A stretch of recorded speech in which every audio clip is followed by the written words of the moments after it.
जय गजानन माऊली. रोशनी बंडे मराठी व्लॉगमध्ये तुमचं स्वागत आहे. सकाळी लवकर उठून घरातले छोटे मोठे जे कामं होते ते सगळे आवरून घेतले आणि नंतर अंघोळ वगैरे करून छान प्रकारे देवपूजा करून घेतली. सकाळी सकाळी देवपूजा केली की घरातही प्रसन्न लागते आणि मनही खूप प्रसन्न असं राहते. तर इथं देवपूजा वगैरे सगळं कामं आवरून घेतले. आता चालू आहे टिफिनची तयारी. तर आता उन्हाळा लागला आहे तर भाज्यांचा भरपूर असा प्रश्न पडतो की काय करायचं काय नाही. तर मग मी फ्रीज उघडून बघितलं तर त्यामध्ये फ्रेश अशा शिमला मिरच्या होत्या. तसंही आता पूर्ण भाजीपाला संपून गेला होता. तर चला म्हटलं आज शिमला मिरचीचीच आपण भाजी वगैरे बनवून घेऊ.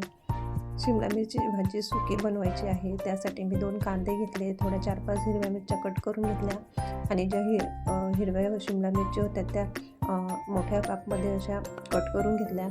तर इथं मी गॅस लावला आणि गॅसवरती कढई ठेवली. कढई छान तापू दिली. कढई तापल्यानंतर त्यामध्ये मी 2 स्पून आपलं बेसन पीठ टाकून घेतलं आणि मीडियम गॅसवरती छान असं ते भाजून घेतलं. लाल कलर येईल तोपर्यंत भाजून घ्या, जेणेकरून आपली भाजीची चव छान अशी लागेल. तर आपलं फोडणीचं साहित्य तयार आहे. परत मी गॅसवरती कढई ठेवली. कढई तापलेलीच होती. त्यामध्ये तेल टाकलं आणि तेल थोडं तापू दिलं आणि जे आपण शिमला मिरची कट केली होती ते तेल तापल्यानंतर त्यामध्ये थोडे शॅलो फ्राय करून घ्यायचं आहे. शिमला मिरची नरम होईल तोपर्यंत तेलामध्ये तिला परतून घ्या.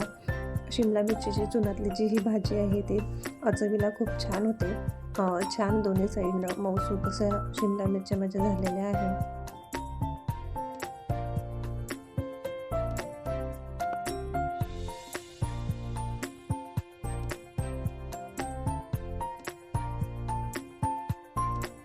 आता झालेल्या आपल्या ज्या शिमला मिरच्या आहे ते एका प्लेटमध्ये नितारून काढून घ्यायच्या, जेणेकरून आपल्याला पुढची जी फोडणीची प्रोसिजर आहे त्यासाठी कढई रिकामी होईल आणि जे आपलं एक्स्ट्रा तेल आहे ते त्यामध्ये राहून जाईल.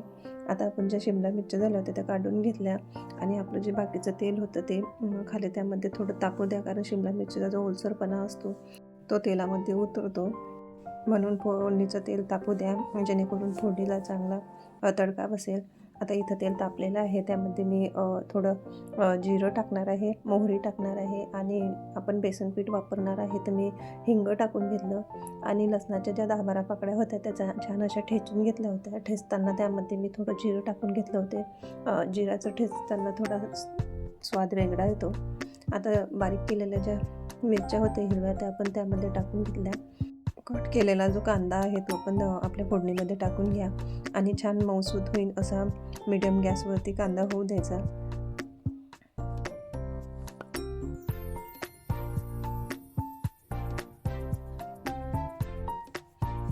इथं फोडणीचा कांदा छान होऊन आला. जास्त आपल्याला लाल असा कांदा होऊ द्यायचा नाही आहे. तर फोडणीमध्ये मी इथं टाकले 2 चम्मच लाल तिखट आणि 1 चम्मच टाकलं धना भुवट. आता इथं हा 1 चम्मच मी गोडा मसाला टाकला.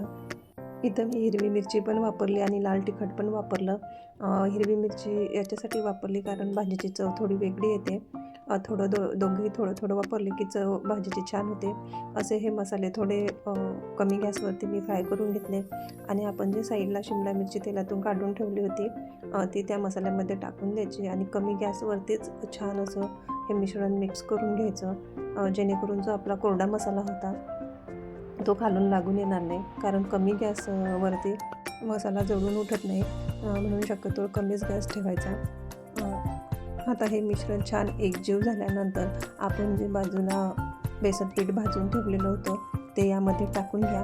आता आपल्याला यामध्ये चवीनुसार मीठ टाकायचं आहे, पण एवढं लक्षात ठेवायचं जेव्हा आपण शिमला मिरची फ्राय केली तेव्हा आपण मीठ वापरलेलं आहे, तर शक्यतो कमीच मीठ टाकायचं, कारण आपण वरून मीठ घेता येते. खारट झाल्यानंतर भाजीची चव पूर्ण बिघडून जाते. आता मीठ टाकल्यानंतर छान असं हलवून घ्यायचं.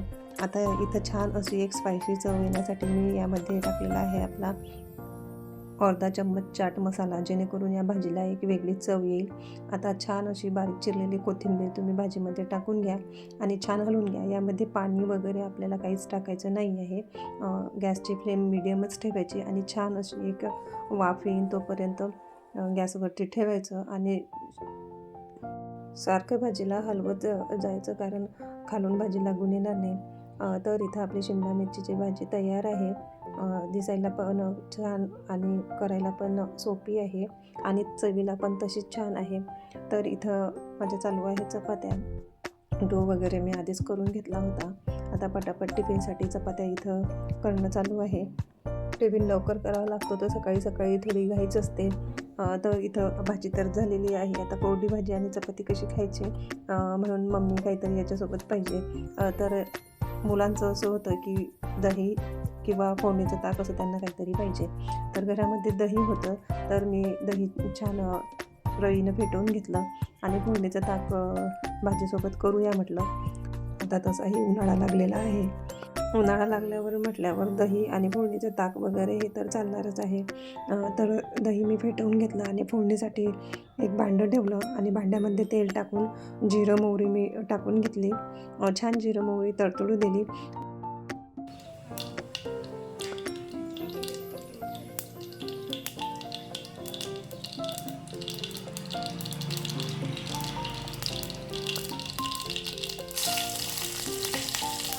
जिरं मोहरी घेऊन तोपर्यंत मी कारल्याची मिरच्या फोडणीसाठी कट करून घेतल्या आणि आपल्या फोडणीमध्ये टाकून घेतल्या आणि छान अशा त्या मिरच्या होऊन दिल्या. आणि बाजूला जे रईने ताक मी करून घेतलं होतं ते फोडणीमध्ये टाकून घेतलं आणि चवीनुसार त्यामध्ये मीठ टाकून घेतलं. इथं आपलं फोडणीचं ताक आणि शिमला मिरची रेडी आहे. आजची रेसिपी तुम्हाला कशी वाटली कमेंटमध्ये नक्की सांगा आणि चॅनलला सबस्क्राईब करायला विसरू नका.